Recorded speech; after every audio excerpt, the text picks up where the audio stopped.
Painted painless learning. અરે વાહ, ચાલો ચેપ્ટર નંબર બીજું એસિડ બેઝ અને ક્ષાર આપણે અડધું દાઢી મૂકી થી આજે દાઢી પૂરી કરવાની છે. ચેપ્ટર 4 છે પૂરું કરશું. પહેલો ટોપિક છે HCl ની બનાવટ. ત્યાં આપણે થોડુંક બાકી રહી ગયું ત્યાંથી શરૂ જ નહોતું કર્યું. ઇનકેસ શરૂ કરીએ. સૌથી બધાને પહેલા તો કલર બદલી નાખો. આમાં આખું ખેંચાય એવું થાય. ચલો, HCl વાયુની બનાવટ એટલે કે હાઇડ્રોક્લોરિક એસિડની બનાવટ એ બને છે એના માટે અમુક છે તમારે એવું કીધું છે કે આટલા પાત્ર લેવાના અને આ રીતનું છે એ તમારે કોઈ પણ પાત્ર લેવાનું. એના માટેના અમુક શું છે ક્રાઇટેરિયા તમને આપેલા છે. પછી એને તમારે HCl તો આપણને બધાને ખબર છે ને, હાઇડ્રોક્લોરિક એસિડ શું છે? એસિડ છે. એસિડ છે એટલે લિટમસ પેપર ને કોમેન્ટ નથી આવતી. ઓકે, એટલે લિટમસ પેપર ને કોમેન્ટ છે એ બધાને નહીં દેખાય, કેમ કે ઘણા છે ને પછી એમાં જોક્સ ને એવું બધું ટાઈપ કરવા માંડ્યા છે કરવા વાળા. એટલે એસિડ છે એટલે એસિડ છે એ શું કરશે? લિટમસ પેપરનો રંગ કઈ રીતના પરિવર્તન થાય? લિટમસ પેપર એસિડમાં ભૂરાને લાલ બનાવશે. એસિડ છે એ ભૂરાને લાલ બનાવશે. હવે એસિડ બન્યો છે એટલે આપણે પછી ચેક કરવાનું. આ બની જશે એસિડ, પછી આપણે ચેક કરવાનું કે લિટમસ પેપરમાં લિટમસ પત્રમાં રંગ પરિવર્તન થાય છે કે નહીં. ચાલો શરૂ કરીએ. સ્વચ્છ અને શુષ્ક કસનળી લેવાની. શુષ્ક એટલે કે જેમાં પાણીનું પ્રમાણ હોય જ નહીં, હાવ એટલે હાવ કોરી ધાકડ, એને શુષ્ક કહેવાય. થોડોક પણ ભેજ ન હોય એવી કસનળી લેવાની અને એમાં આશરે 1 ગ્રામ છે NaCl લેવાનું. તો લઈ લઈએ આપણે. NaCl લઈ લીધો. વેઇટ સ્કીપ નહીં કરતા. તમારા ફાયદાની વાત છે. ધોરણ 10 ની અંદર આવ્યા છો, બોર્ડની પરીક્ષા આપવાની છે, જોરદાર રિઝલ્ટ લાવવું છે, તો પેન્ટેડ એપ્લિકેશન ડાઉનલોડ કરો અને ચેમ્પિયન બેચ લોન્ચ થઈ ગઈ છે.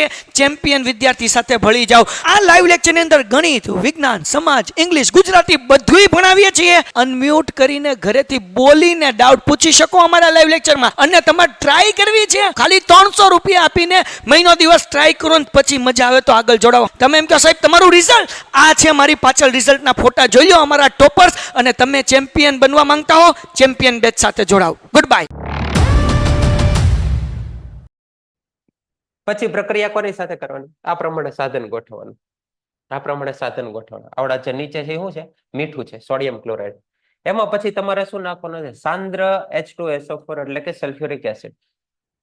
થોડુંક સલ્ફ્યુરિક એસિડ નાખ્યો, H2SO4. એની પ્રક્રિયા શું થાય છે તમારે કહેવાનું. આ જે પ્રવાહી છે એ શું છે?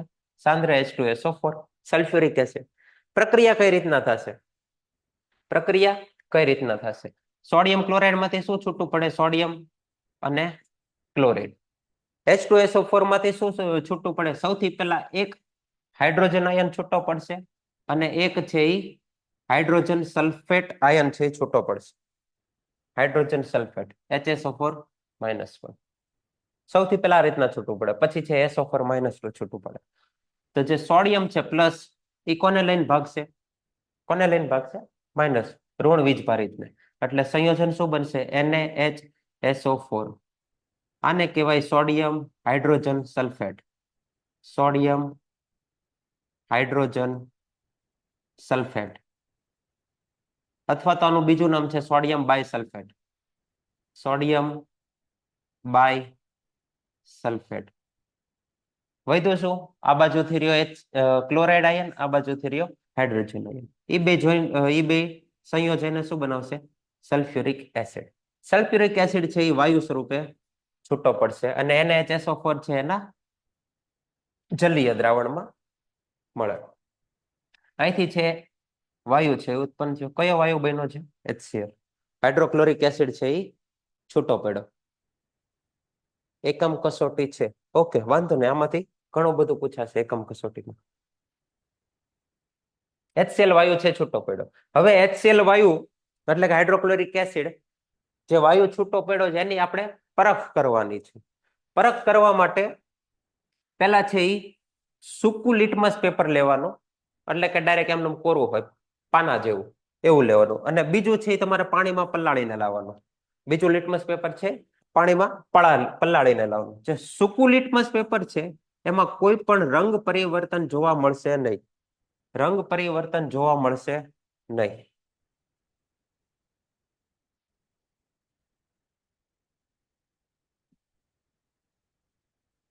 રંગ પરિવર્તન જોવા મળતું નથી.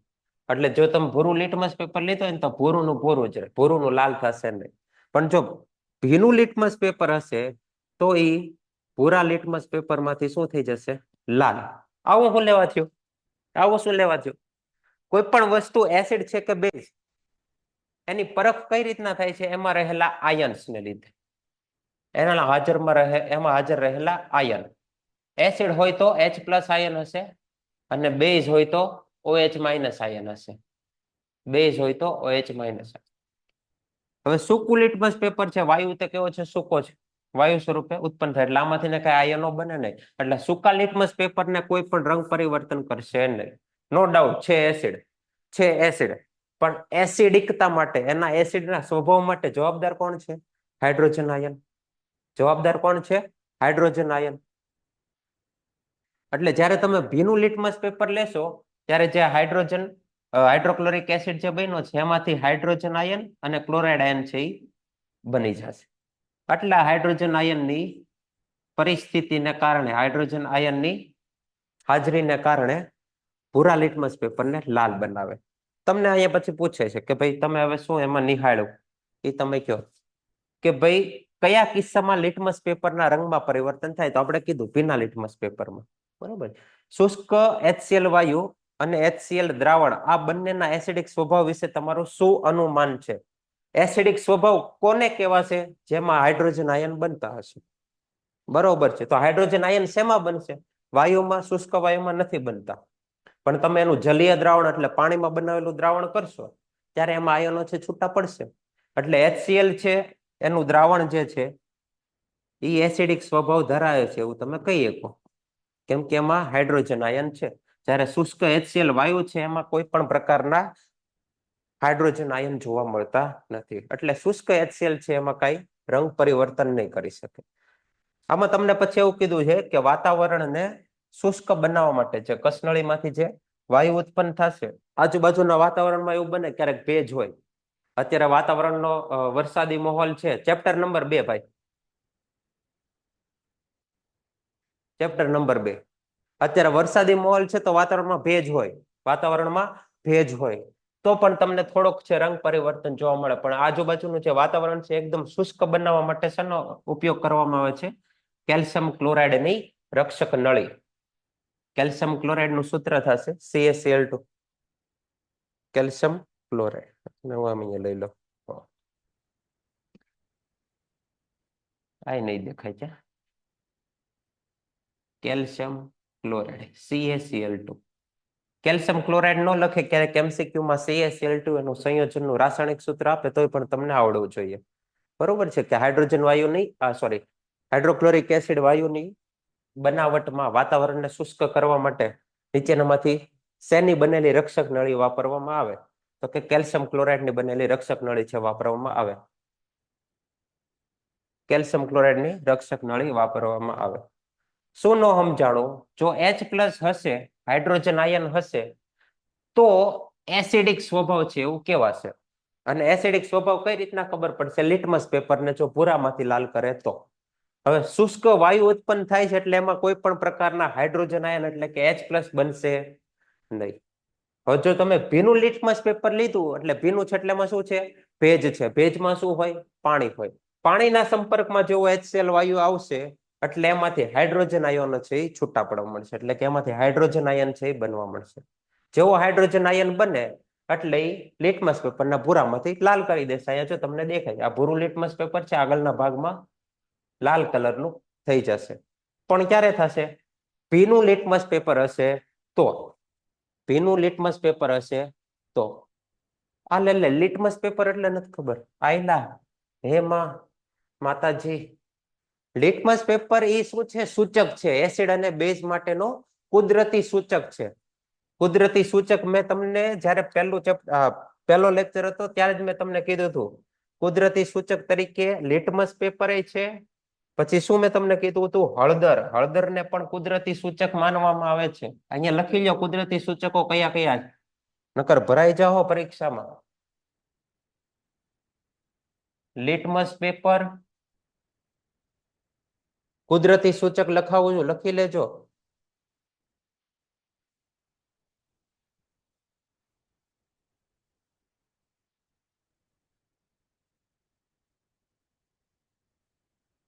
લિટમસ પેપર, હળદર, પછી ડુંગળી. આપણે ડુંગળીની સુગંધ દૂર કરી હતી ને બેઝની હાજરીમાં, તો ડુંગળી શું છે કુદરતી રીતે મળે છે, એને પ્રયોગશાળામાં નથી ઉગાડવી પડતી. ડુંગળી, પછી બીજું શું હતું, લવિંગ. આ બધા કેવા છે, કુદરતી સૂચકો છે. આમાંથી કોઈ પણ હોય એક તો એ તમારે MCQ માં ટીક કરવાનું. અને આમાંથી 3 આપ્યો અને ડી માં એમ લખ્યું હોય આપેલ બધા, તો બધા લખવાના. આ PDF મળી જશે ભાઈઓ તથા ભાઈઓ, બહેનો તથા બહેનો. Painted Painless Learning.